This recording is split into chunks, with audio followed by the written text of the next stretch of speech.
आज के क्लास में दोस्तों अब तक हम लोगों ने टेंस से रिलेटेड प्रेजेंट इंडेफिनिट टेंस के सारे पार्ट्स पढ़ लिए हैं, पार्ट 1, पार्ट 2, पार्ट 3 और पार्ट 4। लिंक डिस्क्रिप्शन में मिल जाएंगे आपको, आप लिंक पे जाकर के आप देख सकते हैं। सारे वीडियोस अवेलेबल हो चुके हैं प्रेजेंट इंडेफिनिट टेंस से रिलेटेड। अब प्रेजेंट इंडेफिनिट टेंस के बाद पारी आती है प्रेजेंट कंटीन्यूअस टेंस की, जो हम लोग आज पढ़ेंगे।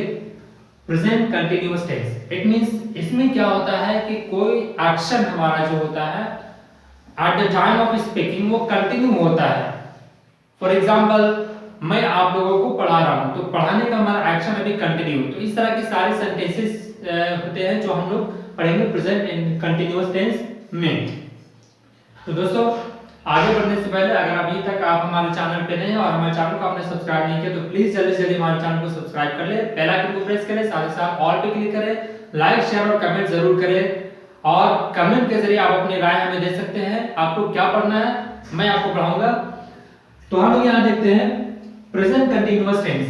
तो प्रेजेंट कंटीन्यूअस टेंस बहुत से लोग क्या करते हैं कि सेंटेंसेस बच्चों को बता दिया कि देखो बेटा लास्ट में सेंटेंस के अंत में रहा है, रही है, रहे हैं मिल जाएगा, तो that is called present continuous tense. उसको हम प्रेजेंट कंटीन्यूअस टेंस कहेंगे। और एक फॉर्मूला बता देते हैं कि इस फॉर्मूला पर इस नियम पे हम इसको ट्रांसलेट कर लेंगे, इसको बना लेंगे। जबकि दोस्तों ऐसा नहीं, सिर्फ रहा है, रही है से ही सेंटेंस हमारा क्लियर नहीं होता है कि वो कंटीन्यूअस है। अगर मैं आपसे पूछता हूं कि पक्षी पेड़ पर बैठी हुई है, तो इस पक्षी पेड़ पर बैठी हुई है और एक सेंटेंस एक एग्जांपल है कि बोतल में पानी भरा हुआ है, तो यहाँ पे जो बोतल में पानी भरा हुआ है या फिर वह बैठा हुआ है, तो दोनों में हुआ है, आ है, दोनों में सिंबल पहचान तो एक ही आ रहा है। लेकिन यहाँ पे एक सेंटेंस हमारा कंटीन्यूअस का है और एक सेंटेंस परफेक्ट का है, एक प्रेजेंट कंटीन्यूअस में और एक प्रेजेंट परफेक्ट में। कौन सा सेंटेंस प्रेजेंट कंटीन्यूअस में, कौन सा प्रेजेंट परफेक्ट में है, ये हमको पहचानना है, आइडेंटिफाई करना है। तो हम लोग देखेंगे कि जो सेंटेंस है जिसमें हम लोग कह रहे थे कि वह बैठा हुआ है, तो उसमें उसके बैठने का एक्शन हमारा जो है वो भी कंटिन्यू है, वो खत्म नहीं हो गया। लेकिन अगर कहते हैं कि बोतल में पानी भरा हुआ है या नदी में पानी भरा हुआ है, तो भरने का एक्शन हमारा खत्म हो गया है। भरा हुआ पानी भर गया, अभी सिर्फ रिएक्शन है, मैं सिर्फ देख रहा हूं। फॉर एग्जांपल उसका सर फटा हुआ है, तो उसके सर फटने का जो एक्शन था वो खत्म हो गया। अब वो बैठा हुआ, उसके बैठने का एक्शन, वो सोया हुआ है तो उसके सोने का एक्शन अभी हमारा कंटिन्यू है। तो इस आधार पर कंटीन्यूअस और परफेक्ट की पहचान की जाती है। सिंबल आइडेंटिफिकेशन दोनों में लास्ट में सेम ही मिलेगा दोस्तों, लेकिन पहचानने में प्रॉब्लम हो जाती है। रीजन इज दैट कि हम लोग क्या करते हैं कि सिर्फ बच्चों को बता दिया रहा है, रही है, रहे हैं, सेंटेंस कंफर्म हो गया, पता चल गया प्रेजेंट कंटीन्यूअस टेंस है। अगर आ है, ई है और कोई सिंबल आ जाए, वह सोया हुआ है या फिर वह सो रहा है, बात तो एक ही है, वह सो रहा है या फिर वह सोया हुआ है। लेकिन सो रहा है का सेंटेंस हम ट्रांसलेट कर देते हैं, लेकिन सोया हुआ में कंफ्यूज हो जाते हैं कि भाई अब रहा है नहीं, हम पढ़े थे ये तो सोया हुआ है, आज ये किस टेंस का पता नहीं चल रहा है, तो यहाँ पे प्रॉब्लम क्रिएट होने लगती है। हालांकि ये भी वही टेंस है क्योंकि एक्शन दोनों में कंटिन्यू है। आप किसी फ्रेंड के घर पे जाते हैं और बोलते हैं कि राहुल नहीं है, तो घर से कोई भी कहता है कि राहुल सो रहा है या फिर सोया हुआ है, तो एक्शन तो दोनों में कंटिन्यू है और दोनों सेंटेंस का जो सेंस होता था हमारा सेंस एक ही है कि राहुल सो रहा है या फिर राहुल सोया हुआ, बात एक ही है। तो इस आधार पे हम लोग जो पढ़ेंगे तो एवरी टेंसेस यानी जितने भी टेंस हम लोग पढ़ेंगे उन सब का एक अलग डेफिनेशन होगा और डेफिनेशन से क्लियर कंफर्मेशन हो जाएगा कि कौन सा सेंटेंस किस टेंस का है। तो यहां पे हम ये डेफिनेशन लिखते हैं।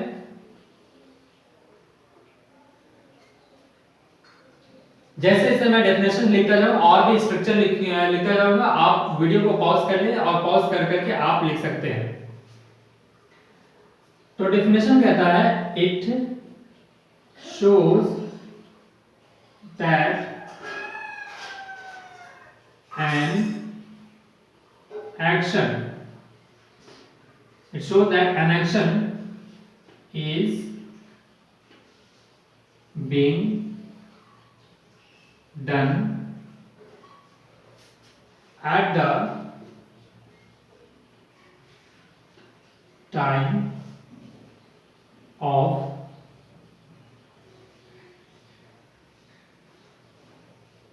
speaking, at the time of speaking in present, in present. यहाँ पे डेफिनेशन क्या रहा है, इट शोज दैट, यह दिखाता है कि an action is being done, कोई काम किया जा रहा है, at the time of speaking, बोलने के समय, इन प्रेजेंट, वर्तमान समय में। अभी मैं आपको कहूं कि मैं आपको अंग्रेजी पढ़ा रहा हूं, तो हमारा एक्शन जो है अभी इस at the time of present, at the time of speaking, हमारा एक्शन अभी कंटिन्यू है, मेरे बोलते समय हमारा एक्शन भी कंटिन्यू है। मैं पढ़ा रहा हूं, मैं टहल रहा हूं, मैं चल रहा हूं, तो इसमें हमारा एक्शन कंटिन्यू है।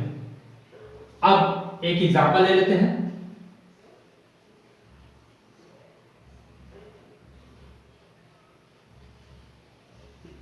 India is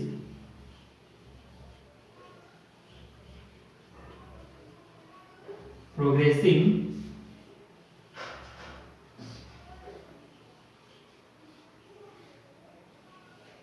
very fastly. India is progressing very fastly. हम लोग कह रहे हैं कि इंडिया बहुत तेजी से तरक्की कर रहा है। तो जो तरक्की करने का जो एक्शन है, काम है, वो कंटिन्यू है, रुका नहीं, कंटिन्यू है। हर दिन, दिन प्रतिदिन कोई ना कोई कुछ ना कुछ इन्वेंट कर रहा है, कुछ ना कुछ आविष्कार कर रहा है, कुछ ना कुछ नया कर रहा है, कोई लोग दिन प्रतिदिन आगे बढ़ रहे हैं। तो इट मींस हमारा इंडिया जो है, भारत, वो दिन प्रतिदिन तरक्की कर रहा है वेरी फास्टली, बहुत तेजी से। तो India is progressing very fastly, ये सेंटेंस हमारा अभी कंटिन्यू में है, एक्शन भी कंटिन्यू है और सेंटेंस हमारा कंटिन्यूअस है। ठीक है। अब रही बात आइडेंटिफिकेशन की, तो आइडेंटिफिकेशन को सिंबल भी कहा जाता है। सिंबल इट मींस आइडेंटिफिकेशन, यानी पहचान। सेंटेंस के लास्ट में आपको मिलेगा, रहा है, रहे हैं, रही है, या फिर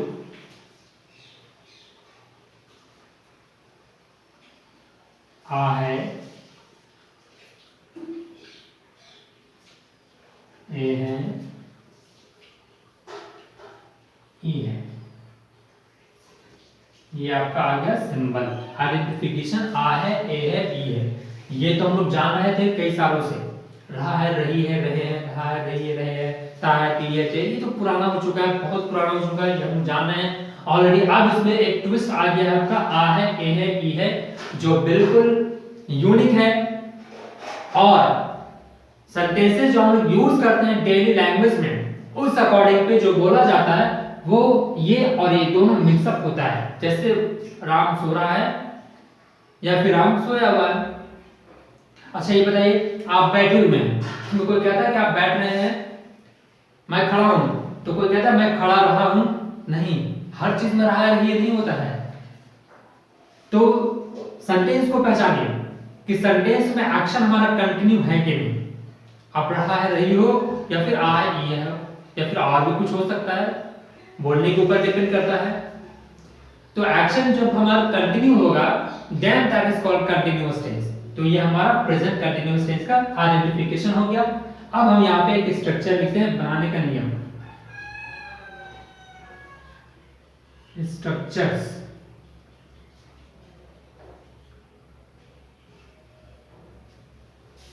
स्ट्रक्चर्स कहता है कि पहले अफर्मेटिव सेंटेंस को लिखेंगे, और अफर्मेटिव सेंटेंस का जो स्ट्रक्चर होता है वो सबसे पहले सब्जेक्ट मांगता है, उसके बाद इज, एम, आर, उसके बाद मांगता है इज, एम और आर, उसके बाद वर्ब का फोर्थ फॉर्म, चौथा फॉर्म, उसके बाद ऑब्जेक्ट, और उसके बाद एडवर्बियल मांगता है।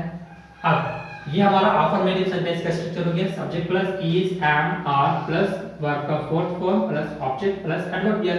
इज, एम, आर जो है हम सब्जेक्ट के अनुसार यूज करेंगे। सब्जेक्ट अगर सेंटेंस में थर्ड पर्सन सब्जेक्ट अगर हमारा सिंगुलर होगा तो वर्ब सिंगुलर यूज करेंगे, यानी वर्ब सिंगुलर हमारा ये है और वर्ब प्लूरल ये है, और ये सिर्फ आई के लिए बना है, ठीक है। तो आई के साथ सिर्फ हम लोग एम का यूज करते हैं, बाकी अगर सब्जेक्ट सिंगुलर होगा तो इज, और प्लूरल होगा तो आर लगा देंगे। अब जैसे नेगेटिव की ओर बढ़ते हैं तो नेगेटिव क्या कहता है कि पहले सब्जेक्ट लिखिए, उसके बाद इज, एम, आर, उसके बाद नोट लगा देंगे, नेगेटिव है इसलिए। उसके बाद वर्ब का फोर्थ फॉर्म हो जाएगा, एंड आफ्टर दैट ऑब्जेक्ट और एडवर्बियल। एडवर्बियल का मतलब जिस सेंटेंस से कब, कहां, कैसे का आंसर मिलेगा, जिस सेंटेंस में तो कब, कहां, कैसे का जो आंसर मिलेगा उस फ्रेज को हम लोग एडवर्बियल कहते हैं। जैसे मैं कोचिंग में पढ़ा रहा हूं, तो कोचिंग में, कहां, कोचिंग में। मैं स्टेज पर पढ़ा रहा हूं, कहां, स्टेज पर, तो ये स्टेज पर, कोचिंग में, मार्केट में, बाजार में, स्कूल में, ये सब हमारा एडवर्बियल है, ठीक है। अब जैसे इंट्रोगेटिव की तरफ बढ़ते हैं तो इंट्रोगेटिव कहता है कि सबसे पहले आई डब्ल्यू लिखिए। I W stand for interrogative word. उसके बाद इज, एम, आर का यूज करेंगे, उसके बाद सब्जेक्ट को यहां ले आएंगे, उसके बाद वर्ब का फोर्थ फॉर्म, ऑब्जेक्ट और एडवर्बियल। ये हो गया, क्वेश्चन मार्क हम दे देते हैं, ये हमारा सेंटेंस इंट्रोगेटिव कंप्लीट हो गया। आप जैसे इंट्रो नेगेटिव लिखते हैं, इंट्रोगेटिव प्लस नेगेटिव, इसे हम कहेंगे इंट्रो नेगेटिव। तो इसमें क्या कहता है कि पहले आई डब्ल्यू यूज करेंगे यानी इंट्रोगेटिव वर्ड, उसके बाद इज, एम, आर, उसके बाद सब्जेक्ट, उसके बाद नोट का यूज कर देंगे, उसके बाद वर्ब का फोर्थ फॉर्म यूज करेंगे, और आफ्टर दैट ऑब्जेक्ट और एडवर्बियल क्वेश्चन मार्क। ये हो गया हमारा 4 सेंटेंस का स्ट्रक्चर कंप्लीट। 4 सेंटेंस का स्ट्रक्चर कंप्लीट, लेकिन इसको हम लोग 6 तरह से बनाते हैं।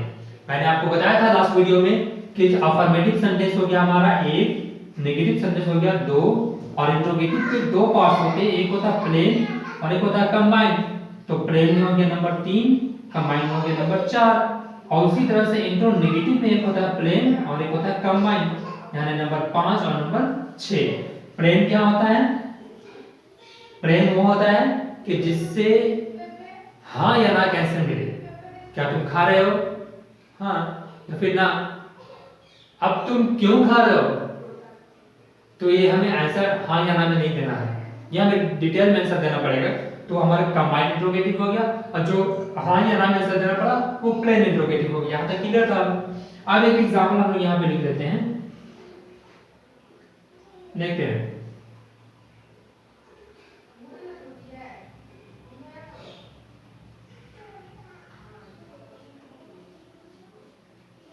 हम लोग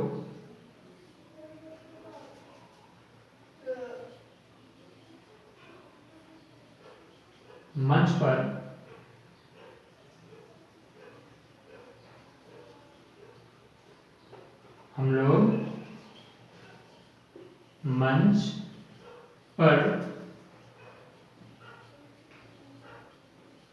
भाषण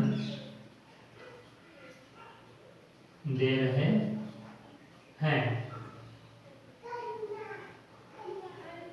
हम लोग मंच पर भाषण दे रहे हैं। जब ये सेंटेंस हम बोल रहे होते हैं तो उस समय हमारा एक्शन कंटिन्यू होता है और हम लोग मंच पर मौजूद होते हैं, तब हम बोलते हैं। अभी तो खैर ये अलग मैटर है कि अभी मैं यहाँ पे हूँ, लेकिन हम लोग मंच पर भाषण दे रहे हैं। ऐसे थोड़ी ना घर में बैठे हो बोल रहे हैं हम लोग मंच पर भाषण दे रहे हैं। जब मंच पर होंगे, भाषण देंगे तभी तो बोलेंगे। तो उस समय हमारा जो at the time of speaking हमारा एक्शन जो होता है कंटिन्यू होता है। तो उस आधार पे एक कंटीन्यूअस टेंस हो गया हमारा। हम लोग मंच पर भाषण दे रहे हैं, या फिर अगर कहें कि एक पक्षी पेड़ पर बैठी हुई है तो उसके पेड़ पर बैठने का एक्शन हमारा अभी कंटिन्यू है, तो कंटीन्यूअस टेंस में आ गया।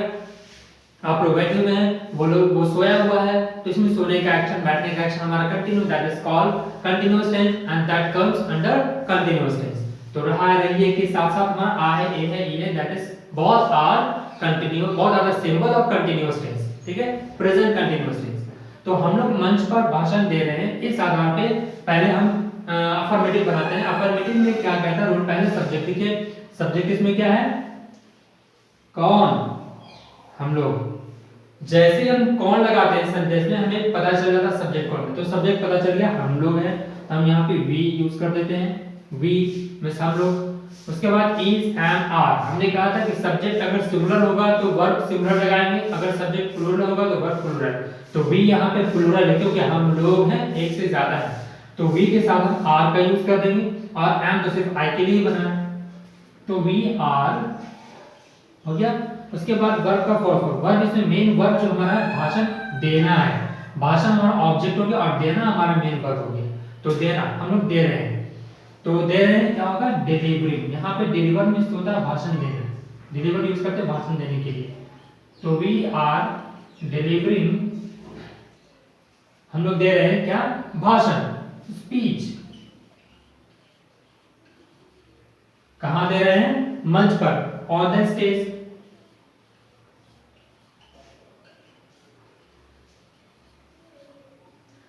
ये हो गया हमारा अफर्मेटिव सेंटेंस का स्ट्रक्चर के अनुसार सेंटेंस हमारा कंप्लीट हो गया। हम लोग मंच पर भाषण दे रहे हैं, we are delivering on the stage, we are delivering speech on the stage, we are delivering speech on the stage. अब जैसे इसका नेगेटिव बनाते हैं, we are not, are not को शॉर्ट में आरंट कह सकते हैं, we aren't delivering speech on the stage. या फिर अगर इसका इंट्रोगेटिव बनाते हैं प्रेम में, तो क्या हम लोग मंच पर भाषण दे रहे हैं, are we delivering speech on the stage. इसका नेगेटिव बनाएंगे, क्या हम लोग मंच पर भाषण नहीं दे रहे हैं, आर वी नॉट, या फिर aren't we delivering speech on the stage. अब जैसे इसका कंबाइन बनाते हैं कि हम लोग मंच पर भाषण क्यों दे रहे हैं, तो why are we delivering speech on the stage, why are we delivering speech on the stage. हम लोग मंच पर भाषण क्यों नहीं दे रहे हैं, ये कंबाइंड इंट्रो नेगेटिव हो गया। हम लोग मंच पर भाषण क्यों नहीं दे रहे हैं, हमें देना चाहिए, क्यों नहीं दे रहे हैं, तो why are we not, या फिर why aren't we delivering speech on the stage, why aren't we delivering speech on the stage। तो ये हमारा संदेश जो है 6 तरह का संदेश कंप्लीट हो जाएगा। जो मैंने नहीं लिखा है मैंने बोल दिया, आप वीडियो को पॉज कर करके थोड़ा थोड़ा आप लिख लें और प्रैक्टिस करें, क्योंकि practice makes a man perfect. दोस्तों ये थी हमारे प्रेजेंट कंटीन्यूअस टेंस का पूरा structure with definitions, with identification हम लोगों ने पढ़ लिया है। आई होप ये वीडियो आपको पसंद आया होगा। तो अगर अभी तक आपने हमारे चैनल को सब्सक्राइब नहीं किया तो प्लीज हमारे चैनल को जल्दी से जल्दी सब्सक्राइब कर लें और बेल आइकन को प्रेस करें, ऑल पे क्लिक करें, साथ ही साथ लाइक शेयर और कमेंट जरूर करें, ताकि हमें पता चलता रहे कि कौन और कहां से हमारी वीडियो को देख रहा है। और साथ ही साथ आप अपनी कमेंट के जरिए हमें राय दे सकते हैं कि आपको आगे क्या पढ़ना है। That's all.